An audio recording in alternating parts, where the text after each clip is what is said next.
दोस्तों आज की इस वीडियो में हम जानेंगे कि क्रिसमस डे क्यों मनाया जाता है और क्रिसमस डे का इतिहास क्या है और इसके पीछे की क्या है सच्चाई, सब कुछ जानेंगे। तो आज की इस वीडियो में हम आपको क्रिसमस डे के बारे में बताएंगे। क्रिसमस डे क्यों मनाया जाता है और क्रिसमस दिवस मनाने का आखिर क्या इतिहास है। यीशु मसीहा का जन्म बेथलहम में माँ मैरी और पिता जोसेफ पर हुई संदेशवाहक भविष्यवाणी के अनुसार हुआ था।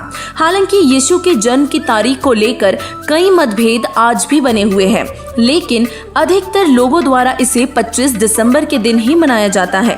क्रिसमस के त्योहार में सेंटा क्लॉज का विशेष महत्व है। दरअसल सेंटा क्लॉज उर्फ सेंट निकोलस 4वीं शताब्दी के एक ईसाई संत थे। सेंट निकोलस प्राचीन ग्रीक शहर मायरा के प्रारंभिक ईसाई बिशप भी थे। रोमन साम्राज्य के समय के दौरान उन्हें कई संतों द्वारा संत के रूप में भी सम्मानित किया गया था। कई चमत्कारों के कारण उन्हें निकोलस द वंडर वर्कर के रूप में भी जाना जाने लगा। सेंट निकोलस जो जीसस की मौत के 280 साल बाद मायरा में जन्मे थे, वे आधी रात को गुप्त रूप में बच्चों को गिफ्ट दिया करते थे और यह सिलसिला आज भी बदस्तूर जारी है। यही कारण है कि खासकर बच्चों को सेंटा का इंतजार रहता है।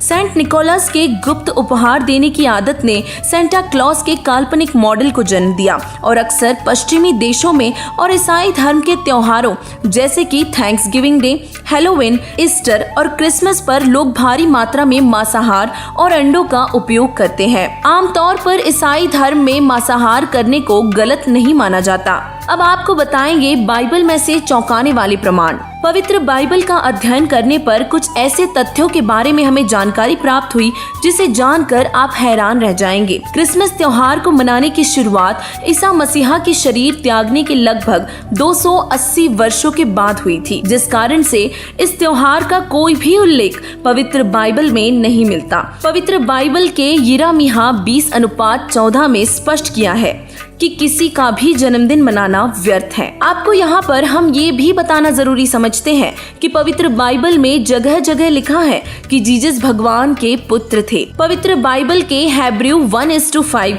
मैथ्यू 17:5, मार्क 1:11, ल्यूक 20:13 और अन्य कई स्थानों पर स्पष्ट लिखा है कि यीशु ईश्वर के पुत्र थे। पवित्र बाइबल ग्रंथ के जेनेसिस 1:29 में सर्व उत्पादक प्रभु ने सभी मानव और जीव जंतुओं को शाकाहारी रहने का आदेश दिया है। अब आपको बता दें कि वर्तमान समय में मांसाहार करने वाले सभी ईसाई पवित्र बाइबल में लिखे भगवान के संविधान का उल्लंघन कर पाप के भागी बन रहे हैं। ईसा मसीहा जी के बारे में पूर्ण परमात्मा कबीर जी बताते हैं कि वही महादेव, वही मोहम्मद, ब्रह्म आदम कहिए, कोई हिंदू कोई तुर्क कह के एक जमी पर रहिए। वही मोहम्मद, वही ब्रह्मा, वही आदम, वही ब्रह्मा, दास गरीब दूसरा कोई नहीं, देख आपने घर माँ। पूर्ण परमात्मा कबीर साहिब जी बताते हैं कि पवित्र मुसलमान धर्म के प्रवर्तक हजरत मोहम्मद जी शिव जी के लोक से आए थे, वह शिव जी के अवतार गण थे। वही यहूदी धर्म के प्रवर्तक हजरत बाबा आदम जी श्री ब्रह्मा जी के लोक से आए थे, वो उनके अवतार गण थे। और पवित्र ईसाई धर्म के प्रवर्तक ईसा मसीहा जी विष्णु लोक से आए हुए अवतार गण थे। ईसा जी को पूर्ण परमात्मा कबीर साहिब जी अपने निज धाम सतलोक से आकर मिले थे। तभी से वह कहने लगे कि गॉड इज वन। लोगों ने उनका बहुत विरोध किया, फिर भी वे अपने मार्ग से विचलित नहीं हुए, परंतु बीच बीच में काल निरंजन यानी कि शैतान के फरिश्ते हजरत ईसा जी को विचलित करते रहे तथा वास्तविक ज्ञान को दूर रखा। जब यीशु बड़ा हुआ तो उसके शरीर में आत्माएं प्रवेश करती थी और वे भविष्यवाणियां करती थी और चमत्कार करती थी। यीशु ने एक भगवान के बारे में उपदेश दिया और जैसे जैसे यीशु अपना प्रचार करते गए, भीड़ बढ़ती गई और वे उसे दाऊद का पुत्र और मसीहा कहने लगे। हजरत यीशु के जीवन काल में उन्होंने जो भी चमत्कार किए वे पहले से ही निर्धारित थे। इन 21 ब्रह्मांड के मालिक ज्योति निरंजन काल, जिसे ईसाई यहोवा और मुसलमान शैतान कहते हैं, इसने इन्हें निर्धारित किया था। इसके अलावा पवित्र बाइबल में भी प्रमाण मिलता है कि पूर्ण परमात्मा का नाम कबीर है। ऑर्थोडॉक्स जूइश बाइबल ईयॉब 36:5 और जेनेसिस 1:20 में स्पष्ट लिखा है कि जिसने 6 दिन में सृष्टि रची और 7वें दिन विश्राम किया वह भगवान कबीर साहिब जी ही है। वास्तव में सभी के सेंटा क्लॉज कबीर परमेश्वर जी ही है। वास्तव में सभी के सेंटा क्लॉज कबीर परमेश्वर जी है।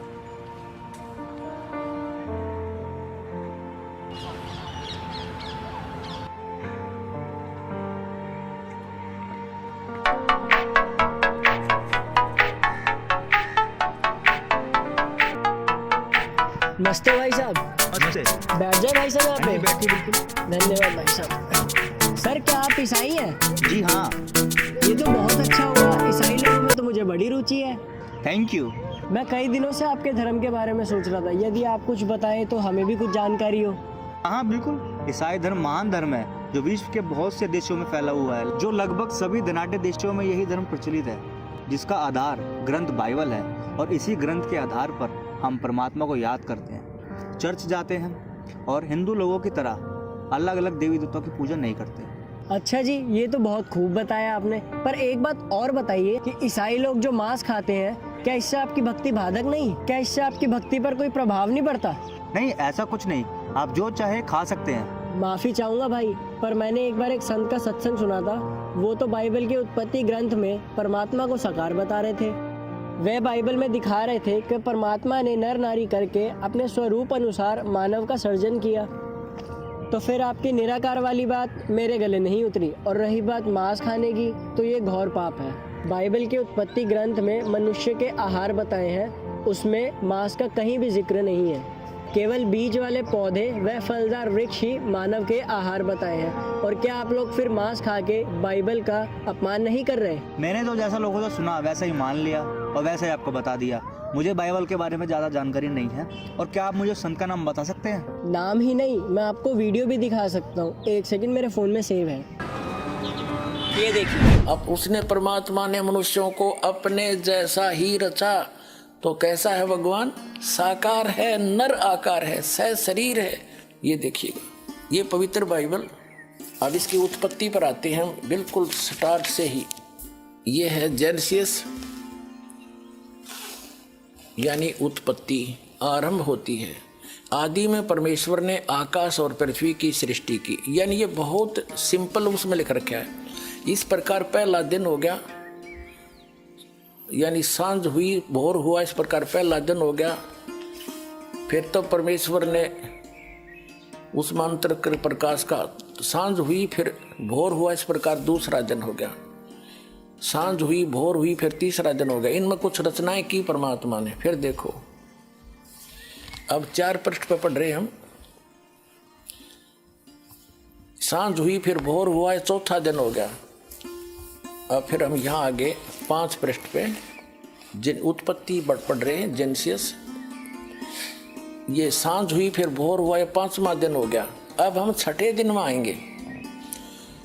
फिर परमेश्वर ने कहा, हम मनुष्य को अपने स्वरूप के अनुसार अपनी समानता में बनाए, और वे समुद्र की मछलियों और आकाश के पक्षियों और घरेलू पशुओं और सारी पृथ्वी पर और सब रेंगने वाले जंतुओं पर जो पृथ्वी पर रेंगते अधिकार रखे। यानी उनसे समझदार हो, खावा नहीं उनको कि देश का अर्थ कोई गलत लगा बैठे। फिर कहते, तब परमेश्वर ने मनुष्य को अपने स्वरूप के अनुसार उत्पन्न किया।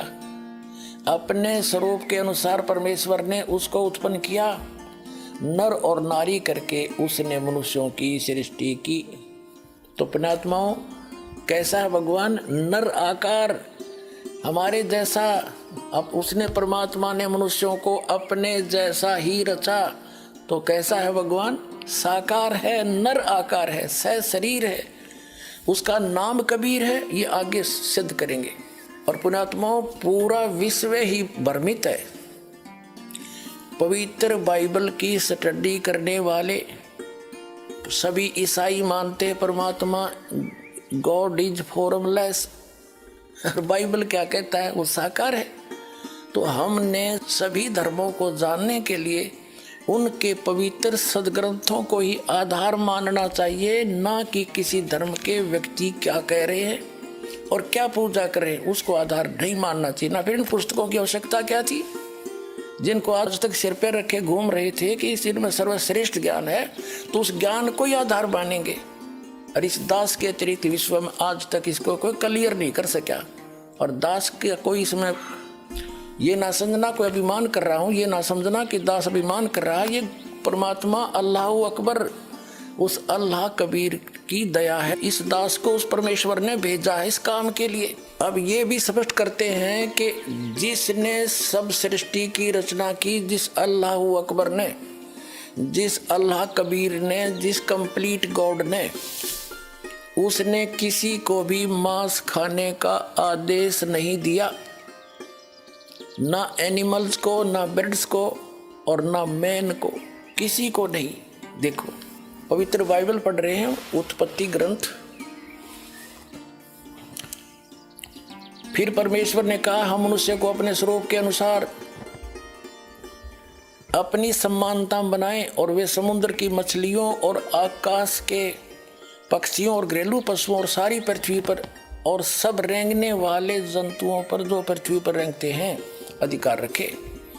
27 में कहा कि तब परमेश्वर ने मनुष्य को अपने स्वरूप के अनुसार उत्पन्न किया। अपने ही स्वरूप के अनुसार परमेश्वर ने उसको उत्पन्न किया, नर और नारी करके उसने मनुष्यों की सृष्टि की। हो गया सिद्ध। God is in man form, परमात्मा मनुष्य आकार है। तो पुण्यात्माओं अब आगे ये देखते हैं कि उस परमात्मा ने किसी को भी मांस खाने का आदेश नहीं दिया। देखो ये पढ़ लिया हमने 28 में। और परमेश्वर ने उनको आशीष दी और उनसे कहा फूलो फलो और पृथ्वी पर भर जाओ और उसको अपने वश में कर लो, यानी पूरी पृथ्वी पर फैल जाओ और समुद्र की मछलियों और आकाश के पक्षियों और पृथ्वी पर रेंगने वाले सब जंतुओं पर अधिकार रखो। अब जैसे अधिकार रखने का मतलब ये नहीं न मार के खा ले। जैसे जंगल से गाय लाए, हम पहले भैंस लाए, उनका दूध पीते तो दूध पियो, मांस क्यों खाओ? गोश्त खाना कोई अच्छी बात है? और देखो परमात्मा का आदेश नहीं है, ये पूर्ण परमात्मा का अल्लाह अकबर का आदेश नहीं है। देखिएगा अधिकार को। फिर परमेश्वर ने उनसे कहा सुनो, जितने बीज वाले छोटे छोटे पेड़ हैं सारी पृथ्वी के ऊपर हैं और जितने वृक्षों में बीज वाले फल होते हैं वे सब मैंने तुमको दिए हैं। वे तुम्हारे भोजन के लिए हैं। किसके लिए? मनुष्यों के लिए। ठीक। अब पशु पक्षियों के लिए देखो, ये 29 नंबर श्लोक हमने पढ़ा है, आयत 29। अब 30 में क्या कहा भगवान ने, अल्लाह अकबर ने, तो जितने पृथ्वी के पशु और आकाश के पक्षी और पृथ्वी पर रेंगने वाले जंतु हैं जिनमें जीवन का प्राण है, उन सब के खाने के लिए मैंने सब हरे हरे छोटे पेड़ दिए। और वैसा ही हो गया। तब परमेश्वर ने जो कुछ बनाया था सबको देखा तो क्या देखा कि वह बहुत ही अच्छा है। सांझ हुई फिर भोर हुआ, इस प्रकार 6वां दिन हो गया। यूं आकाश और पृथ्वी और उनकी सारी सेना का बनाना समाप्त हो गया और परमेश्वर ने अपना काम जिसे वह करता था 7वें दिन समाप्त किया और उसने अपने किए हुए सारे काम से 7वें दिन विश्राम किया। और परमेश्वर ने 7वें दिन को आशीष दी और पवित्र ठहराया, क्योंकि उसमें उसने सृष्टि की रचना के अपने सारे काम से विश्राम लिया।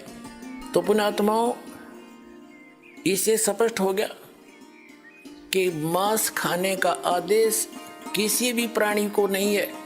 अब यहाँ समस्या पैदा कर देंगे ये अज्ञानी आपके सामने के शेर और जितने भी ये पशु हैं, हिंसक पशु जिनको मांसाहारी मानते हैं, तो ये इनको भगवान ने ऐसे पंजे दिए हैं, नुकीले दांत दिए हैं, तो ये तो एक मांस खाने के लिए दिए नहीं। पुण्यात्माओं, ऐसे प्रमाण आपको दिखाएंगे कि ऐसे महापुरुष हुए हैं जिन्होंने शेरों को आशीर दे दिया, सिंह को, लायंस को। उन्होंने जीवन भर मांस नहीं खाया और बिल्कुल घास फूस खा करके, जैसे इनके पंजे किस लिए दिए हैं कि जैसे कीकर देखी होगी बबूल आपने, उसका ऐसा मोटा मोटा गोंद निकल जाता। पहले बहुत मजबूत तगड़ी तगड़ी कीकर होती थी, इतना इतना उनका गोंद लग जाता है और बहुत वो पौष्टिक होता है। ऐसे ही कुछ ऐसे पेड़ होते हैं जिनके अंदर बहुत अच्छा गुद्दा निकलता है, उनको पाड़ पाड़ कर ये खाते थे। तो इनको मांस खाने का अधिकार नहीं था, किसी को भी आदेश नहीं, और ना खाते थे प्रारंभ में, मांसाहारी प्राणी नहीं थे। तो फिर क्या हुआ, जैसे अब हम देखते हैं पवित्र हिंदू धर्म के अनुयायी पवित्र मुसलमानों को बुरा क्यों कहते थे कि वो मांस खाते हैं, इसलिए बुरा मानते थे कि वो मांस खाते हैं। और सिख धर्म के अंदर 10 महापुरुष हुए हैं, उन 10 महापुरुषों ने कभी मांस छुआ तक नहीं, शराब कभी छुई तक नहीं, तम्बाकू सेवन किया नहीं। और ये तो सबसे पीछे चला हुआ धर्म है सिख धर्म। इसके अंदर कितनी बिजली गिर गई इतनी जल्दी, मांस खाने लगे, जैसे भेड़िए खाते हैं, शराब पीने लगे और लुकमा सुकमा तम्बाकू भी सेवन करने लगे। क्या उन महापुरुषों का आदेश था कि तुम ये ऐसा जुल्म करो? या हिंदू धर्म के अंदर कोई ऐसा कोई आदेश है कि मांस खाओ? अगर किसी पुस्तक में मांस खाने का कोई लिखा है तो उस पूर्ण परमात्मा का आदेश नहीं है, वो किसी अन्य व्यक्ति का, फरिश्ते का, कोई देव का आदेश है, तो वो हमने मानना नहीं चाहिए। तो कहने का भाव ये है, उस पूर्ण परमात्मा ने उस तत्व ज्ञान में कहा है कि नबी मोहम्मद नमस्कार है, राम रसूल कहाया, 1,80,000 को सौगंध जिन नहीं कर चलाया। अरस कुरस पर अलह तकत है, खालिक बिन नहीं खाली, और वह पैगंबर पाक पुरुष थे साहिब के अब्दाली। जिन महापुरुषों का नाम लेकर तुम बिस्मल करते हो, गायें और बकरे काटते हो, कहते हैं 1,80,000 को सौगंध जिन नहीं कर चलाया। नबी मोहम्मद नमस्कार है, वो आदरणीय महापुरुष थे और परमात्मा के राम रसूल कहाया, वो परमात्मा का राम का रसूल था, यानी पैगंबर था। और 1,80,000 ऐसे महापुरुष हुए हैं मुसलमान धर्म के अंदर। कहते 1,80,000 को सौगंध जिन नहीं कर चलाया, जिन्होंने ऐसे कोई बकरे वकरे गाय वगैरह नहीं काटी, उन्होंने कहते हैं अरस कुरस पर अलह तकत है, खालिक बिन नहीं खाली, और वह पैगंबर पाक पुरुष थे साहिब के अब्दाली। वो तो पवित्र आत्माएं थी, उस परमात्मा की कृपा पात्र थे। अरस कुरस पर आसमान के कति अंतिम छोर पर वो पूर्ण परमात्मा रहते हैं, और उस परमात्मा की दृष्टि से कोई जीव नहीं बचा है, वो सबका अंतर्यामी है, सबका जानकार है, एक जरा से जीव को भी नहीं बुलाता है, वो सब उसके वो सर्वज्ञ है। अरस कुरस पर अलह तकत है, खालिक बिन नहीं खाली, वह पैगंबर पाक पुरुष थे साहिब के अब्दाली। वो उस परमात्मा के, अल्लाह अकबर के, वो पूर्ण परमात्मा के कृपा पात्र थे। उन्होंने ऐसा मांस नहीं खाया जैसा तुम अब खा रहे हो। और जैसा कि दास कहना चाह रहा था, इसी प्रकार आगे चल के प्रत्येक धर्म के अंदर यह गिरावट आती चली गई। यार कमाल है, ये तो बहुत ही गजब का ज्ञान है। इसमें तो प्रमाण सहित दिखाया गया है। मैं तो पढ़ा लिखा होकर भी अंधा हुआ और लोगों की कई सुनी बातों पर ही चल रहा था। मैंने तो सुबह सुबह मेरी आंखें खोल दी। इस वीडियो को आप मेरे फ़ोन में भी दे दीजिए, मैं अपने और भाइयों को दिखा सकूं। हाँ बिल्कुल। और अधिक जानकारी के लिए आप निःशुल्क पुस्तक भी प्राप्त कर सकते हैं। और आप भी अपनी आंखें खोलिए और सत्य ज्ञान की पुस्तक आप कर खुद भी जागे और औरों को भी जगाए, ताकि कोई किसी की अनजान बातों में आकर अपना जीवन बर्बाद ना करे। आओ सब मिलकर जागरूकता लाए, पाखंड और अंधविश्वास को जड़ से मिटाए।